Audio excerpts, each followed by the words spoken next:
Aquest projecte del Gràter que estem fent amb el circuit i amb Social Forest té una finalitat educativa on realment volem transmetre als visitants del circuit els valors del bosc i per què és tan important gestionar els boscos adequats.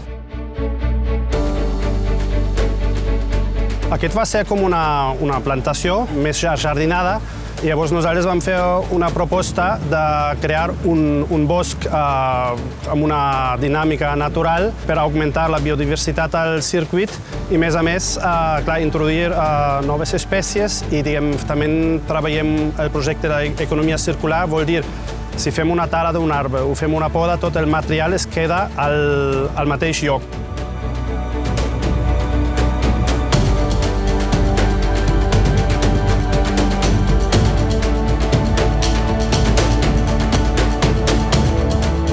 El circuit té molt potencial a nivell de crear consciència.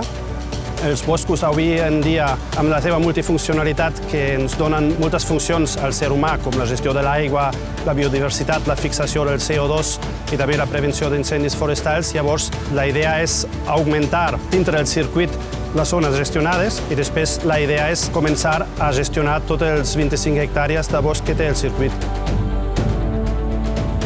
Realment estem connectant la societat amb el bosc en un espai que la gent no saben que hi ha un bosc enmig del circuit. Llavors venen alumnes d'un col·legi i fem un taller, fem caixes nius i les col·loquem aquí al bosc i després també fem una inauguració d'un hotel d'insectes també per augmentar la biodiversitat.